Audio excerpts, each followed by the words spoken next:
Oh, hello there. Did you like that?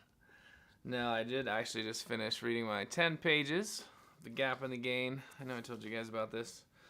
Um, yeah, it's pretty good. They were talking about this soccer coach who, um, I guess he had a bunch of he was like a college soccer coach, and there was a new program, so they had a lot of people that weren't really that good. So he just focused on lots of running, just like getting them in the best shape as possible, and then just attitude, and then started teaching them the basics and stuff. But when they first started playing other teams, they were just royally getting destroyed, and obviously would be very frustrated. So he knew going into that they would be like this. So he gave them 5 minutes of being in the gap, which is just comparing themselves to where they want to be, basically complaining and looking at only the negatives. And so when they get on the bus on the way home, he would say, he'd be like, all right, you guys got 5 minutes to think about all the negatives and the shit, and what you wish you did better or whatever. And then after that, he would make them focus or talk about for 20 minutes about things that they did well. And then he made them for another 20 minutes on the ride home focus on or have different people say something positive about a different player. So that way somebody would, call out somebody else and be like, yeah, I really loved how you did this or whatever, blah, blah. And then after that, he was like, all right, we're not talking about the game anymore. You can talk about whatever else you want. So I thought that was pretty cool. Where it's like, yeah, you can give, of course there's going to be fucking bad shit that happens. My friend Brittany, who was on the podcast, she calls it the 5 minute funeral, where she's like, well, yeah, give yourself 5 minutes. You can sulk, you can do whatever, but after that, she's like, all right, dude, let's move on. That seems, obviously, it's a good theory. It does seem to be really hard to do in practice. I can't imagine, fucking only sulking about my girlfriend dumping me for 5 minutes and then being like, all right, well, time to move on. That seems a bit absurd. So I'm sure there's a lot of work to be done in that, but I do think the overarching principle is good, where it's like, yeah, for sure, be mad, be upset, but at some point, sooner than later, you got to move on because, there's no point in dwelling on it. It's just going to ruin your day. I did see, actually, I saw this video clip to this point too of this guy is walking down the road and this car drives through this puddle and splashes this dude while he's walking. Well, there happens to be this guy sitting there with a beer, splashes him too, and the guy walks like, what the fuck, man, Jesus, you just ruined my day, I'm all wet, I gotta go home and change. And the other guy's like, oh man, it's all good, there's nothing we can do about it. And he's just like, why are you not mad? And it was very silly and terribly acted, but it was pretty spot on, where he was just like, well, he's like, if I magically gave you $13,060 or something, and then he has all this money in his hand, he's like, and then I take one of those dollars. He's like, are you going to be pissed, or are you still going to be stoked that you have those 13,000 whatever dollars? And of course the answer is yeah, you're still going to be stoked that you have that, and that those dollars represent the minutes that we are given each day. And if you frame it in that way, as every minute is a gift, every minute that we're alive is a gift from the mother, God, whoever, then you can look at it yeah, I mean, sometimes shit happens, but what does that have to do with the rest of the minutes that we're gifted, and are you going to let somebody taking a few of those dollars out of it withhold you from enjoying the rest of the dollars that you were given? I hope not. So yeah, this is a lot of good, The Gap in the Gain has a lot of good examples. He talks about his twins. They were like 2, and the one twin had like 6 of these spoons, and the one twin took one of them, but the other twin still had or 5 of the 6, and then. But like that twin's just like running around like crying like because she's missing the one spoon and she's not focusing on the fact that she has the other 5 still.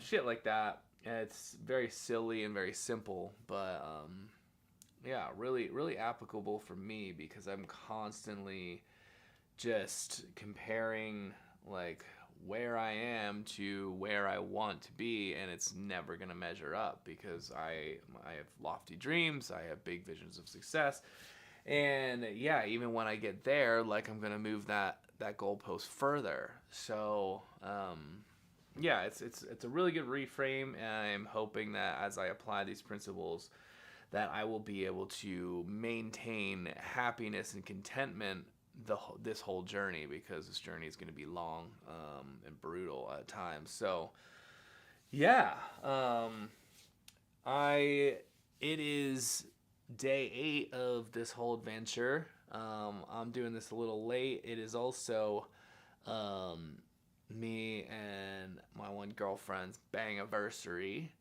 So 3 years, 3 years since we first banged. And I think Bang-A-Versary is a really good name, but yeah, we were super super casual in the interim and or in the start, and we're still not monogamous, which we don't really believe in monogamy or like living together or having kids or getting married or really any of that. So we're pretty counter the norm, I would say. But yeah, like when we actually made it official to be boyfriend girlfriend was like way later, but we never really have celebrated that moment as much as just celebrated the first night that we had banged. So we call it the Bang-A-Versary. So we hung out today. We hit the gym together. We did a walk together. We did our reading together. She's doing 75 hard with me. But yeah, so I kind of missed doing this in the morning. And then I had some therapy, and we did some Mexican for lunch. We're gonna go to get some Asian food for dinner here, and maybe take some mushrooms, and then bang, of course. But yeah, so it's cool to see. I was looking at old pictures, and it's always fun to like look back on how long you've known somebody, and see all just the adventures you've had, and I mean. Camping and traveling and fucking festivals and all that kind of shit. So we're pretty active, and so that was cool. But yeah, still trying to get this shit done. Not drinking to celebrate, which is annoying. But it's also just part of it. There's always, if you're debating cutting out alcohol for a while, there's always a fucking reason not to. There's always an event coming up. It's always an anniversary or a birthday or a holiday or a trip. I mean, I have holidays, trips, the anniversary, and probably lots of people's birthdays, all that I'm not going to drink for. So, I mean, it's just, there's never a time where you don't have some of that.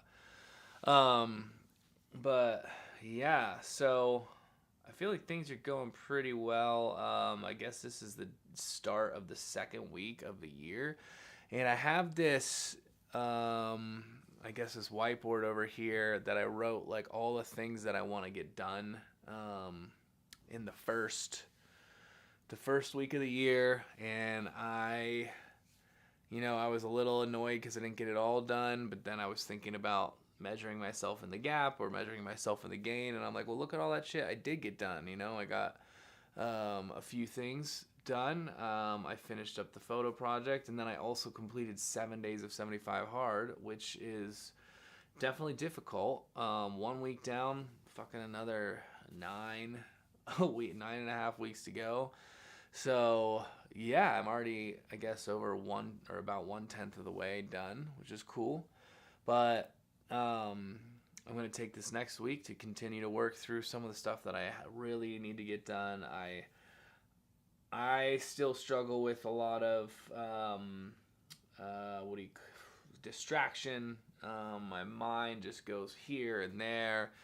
pretty sure I have some ADD going on, but I know I've talked to my therapist about organizing my life and getting more structure, which I've always wanted to do. It's just so hard for me. But creating that organization and structure will hopefully help me not be such a piece of shit all the goddamn time and actually get more stuff accomplished, feel less stressed out. Another thing I'm trying to practice is like everything that I need to get done or ideas, get them out of my head and onto some sort of organization, paperwork, and whiteboard. So I actually just bought another whiteboard I'm going to hang in my hall. So now I'll have like this main one, I'll have a big one in my hall where I can have some organization shit that I want to either be getting done on the week or the month, or I haven't figured out exactly how I want to use it, maybe for scheduling my week. But I'd like to spend the beginning of each week putting intention to that week and actually looking and seeing that. And I mean, before, like when I was drinking, it's just, I didn't have any of that time, and I'm drinking on a Sunday, and then I'm starting my Monday hungover, and then I'm behind on stuff, and so I just kind of, stumble along the way and start doing something or not. And then all of a sudden it's Wednesday, and then I work Thursday, and all of a sudden my week's gone, and I haven't really done anything. So I really want to put a lot of intention into how I'm scheduling my week and getting my shit done. And I need to schedule some like relaxation time. I can't just go like this without any sort of breaks forever. And today is a nice kind of more relaxed day. I mean, we did a lot of the working out and stuff, but other than that, I've been kind of pretty chill, lounging around the house and taking some walks and stuff. But yeah, I'm really hoping I can get all my ducks in the row before the end of January and get just, I'm going to be redundant on that. But so I did have band practice the other day. So that was cool. I am looking into starting to play some more music. I still need to practice some of my stand-up comedy. So these are things that I need to like carve out time for. And the only way for me to start really doing that stuff is to organize and declutter out some of the other things in my life. So working on that. We're doing this charity event for my sister in Scottsdale. Well, the charity that we work for, she's putting it on, called One World Medicine Clinic. And so she's putting on the event. We've already filmed some of the promo stuff, so I just got to edit that still. So that's a thing that I got to do. That's not for me, but for something that we're looking at here. I don't even know how to see. Okay, 13. So got another 2 minutes. Oops. Yeah, normally I set a timer. I totally forgot. But yeah, I think this whole journey has been very interesting. I've had a lot of self-reflection, this gives me a lot of self-reflection. I haven't even watched back some of these, and I would like to, but because I do want to use this as not only self-reflection and talking through some of the things I'm going through or thinking about, but also I want to use it as looking at how I communicate and how I can be better, how I can better my speech, how I can better the way that I articulate something that I'm thinking about. And I feel like you improve not only by practicing but evaluating. It's like watching your games. If you're playing basketball or football, you watch back the game footage and you look and see, each play and what we could have done better and evaluate stuff like that. So I think the same is true of communication, and as a podcaster, and I'll probably end up doing some stand-up comedy, maybe speaking. I mean, these are skill sets that I have to just get better at. So working on that, I was been watching some YouTube about how to grow channels. I want to dive more and more into those things. I bought a course on how to gain traction in just short clips and videos and stuff that I come up with, hooks and stuff like that. The other thing I wanted to mention is I bought this mobility course called Movement Method. And, my knee's been killing me. I feel like I'm starting to feel those signs of stiff joints and, just age. And so I realized that a lot of that stems from just lack of using things, lack of mobility and motion. And I had seen some ads for some stuff. I ended up pulling the trigger on this one course. I mean, it was only $100.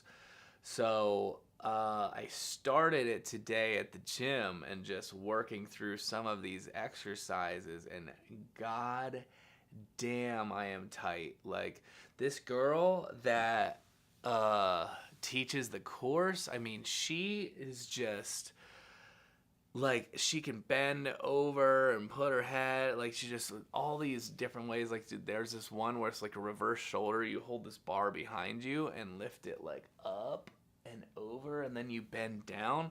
And she bent the whole way, put her head to the floor, and then her arms come and touch the floor on the front side of her, and then back around to the back. It's fucking nuts. Like, and then I like barely get like not even halfway around. And so I could just tell, like, compared to her, and I know I'm comparing, but, like, looking to see where I could get to, I am just, there's hardly any range of motion. So I'm stoked because they're swearing that, you do these things and you will gain these range of motion, which then strengthens those joints and those connective tissues and all of these stabilizer muscles. So I'm really stoked to be doing this. So I'm going to start adding that into probably my outside workout. I bought a yoga mat, and what I'm going to do is do like my lifting inside, and then instead of walking outside, I'm probably going to be doing these mobility workouts outside and start really diving into this stuff. So we'll see, man. If I can stick with this, I would love to be like so much more flexible, agile, be able to move with ease from here and there and not feel stiff or tight. And all of that kind of stuff just keeps you from getting injuries and stuff. So, yeah, super stoked. But, yeah, sorry I'm late on this one. Hopefully we'll talk a little earlier. Not that it really matters. I'm just trying to get in this habit, but, Day 8, motherfuckers. Week 2. If you are doing some sort of fucking challenge, or whether it's dry January or fucking 30-day challenge or a New Year's resolution, I mean, these are the points where people start to get frustrated or start to slack off, maybe by next week. But just stick with it, dude. Even if you missed a day or two, or say you're doing dry January, you end up drinking yesterday, like, just start again today. Like, you don't throw it all away just for missing a day. Like, like, shit happens. Fucking life happens. So anyway, I guess that's all I would say.